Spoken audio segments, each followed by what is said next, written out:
अस्सलाम वालेकुम नाज़रीन, क्या हाल है। मैं उम्मीद करता हूँ आप लोग खैर से होंगे। आप लोगों की आफियत खैर ही मतलूब है। नाज़रीन, आज का जो टॉपिक है नहायत हसास और इम्पॉर्टेंट टॉपिक है, वो है कैंसर। कि कौन कौन सी खाने पीने की चीज़ें हैं जो हमें कैंसर की तरफ ले जाती हैं। अब बहुत से दोस्त और अहबाब ये सोच रहे होंगे कि यार कैंसर से हमारा लेना देना तो नहीं है, हमने तो कभी कैंसर का पेशेंट नहीं देखा, या हमारी फैमिली में तो नहीं है। तो मैं आपको बताता हूँ कि बहुत सी खाने पीने की ऐसी चीज़ें हैं जो हमें कैंसर की तरफ डाइवर्ट करती हैं।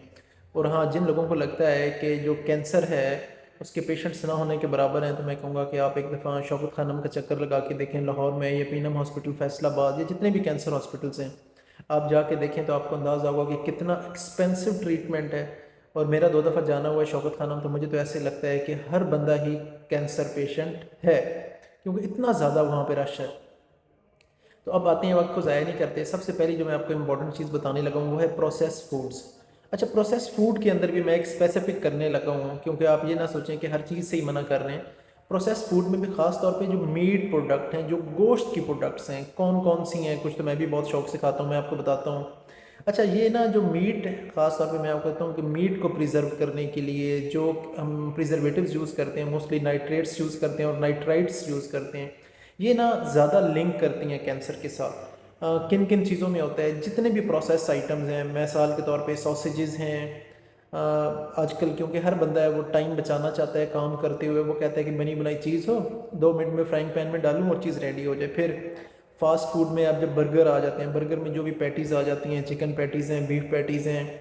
अब तो बड़े बड़े मल्टीनेशनल रेस्टोरेंट्स जाएँ, हर रेस्ट आपको सड़क के ऊपर नज़र आएंगे, वो पैटीज़ हैं। आपने कभी गौर किया है कि इन्हें प्रिजर्व करने के लिए, इनका टेस्ट जो है उसे एनहांस करने के लिए और उसे रेगुलर एक टेस्ट को बरकरार रखने के लिए, बेशक वो पैटी को 6 महीने, 7 महीने, 8 महीने पुरानी हो गई, वो कैसे बरकरार रहती है।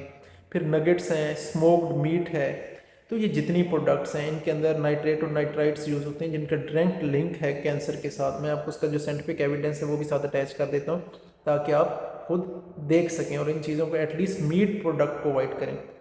दूसरा जो एक आ जाता है, मैं कार्सिनोजन का नाम लूँगा, एक्रिलामाइड। एक्रिलामाइड क्या है? एक्रिलामाइड पिछले दिनों भी हमने डिस्कस किया था। एक्रिलामाइड का मैं ज़्यादा डिटेल में नहीं जाता। ख़ास तौर पे जो भी चीज़ें कार्बोहाइड्रेट वाली हैं, जिस वक्त आप इन्हें डार्क ब्राउन कलर की तरफ ले जाते हैं, तो उसमें क्या होता है कि ये एक्रिलामाइड की प्रोडक्शन, एक्रिलामाइड जो प्रोड्यूस होता है, जो एक बड़ा स्ट्रॉन्ग कार्सिनोजन है और आपको कैंसर काज करता है। कौन कौन सी चीज़ें, अगर आपने ब्रेड का कोई भी चीज़ बनानी है, मिसाल के तौर पे सैंडविच बनाना है, तो उसे आपने ज़्यादा हीट नहीं देनी कि वो डार्क ब्राउन होना शुरू हो जाए। Just light golden, light yellowish golden colour तक हो तो इट्स ओके। फ्राइज़ बनाने लगे हैं तो आपने देखना है कि वो डार्क कलर की तरफ ना जाएं। बिस्किट्स हैं तो आपने गौर करना है कि वो भी डार्क कलर की तरफ ना जाएं। और एक चीज़ जो आपको कभी किसी ने नहीं बताई होगी, कि जो इंस्टेंट कॉफ़ी है वो भी एक्रिलामाइड का बहुत बड़ा सोर्स है, क्योंकि जब कॉफ़ी बीन्स को रोस्टेड किया जाता है तो वहाँ भी एक्रिलामाइड की प्रोडक्शन होती है। नेक्स्ट चीज़ आ जाती है अल्कोहल। अब आप सोच रहे होंगे नहीं नहीं नहीं, हम मुसलमान हैं, हमारा मुल्क तो मुसलमानों का मुल्क है, तो यहाँ अल्कोहल कौन पीता है। मैं आपको बताता हूँ, ये रिसेंट एक सर्वे के मुताबिक जो है, आप देखें तकरीबन पाकिस्तान में 1 करोड़ से ज़्यादा, 1 करोड़ से जो लोग ज़्यादा हैं वो एडिक्ट हैं अल्कोहल के। जो कैंसर रिसर्च डिपार्टमेंट है यूनाइटेड किंगडम का, वो ये कहता है कि ऑन एवरेज अगर 100 बंदों को अगर कैंसर है, तो 4 बंदे वो हैं जिन्हें अल्कोहल की वजह से कैंसर हुआ। और इससे तकरीबन 7 तरह का कैंसर होता है, जिसमें मेजॉरिटी ऑफ द केसेस में कौन सा है, ब्रेस्ट कैंसर है, माउथ यानी कि मुंह का कौन कैंसर है, थ्रोट का, गले का कैंसर है, और आपके जिगर का यानी कि लिवर का कैंसर है। ये वो कैंसर है जो ख़ास तौर पे अल्कोहल से फैलते हैं। फिर नेक्स्ट चीज़, जिसमें हमारे पाकिस्तान में तो क्या मैं कहता हूँ, एक क्या तकरीबन कोई 6 से 7 करोड़ तक जो हमारे आदमी हैं वो स्मोकर्स हैं।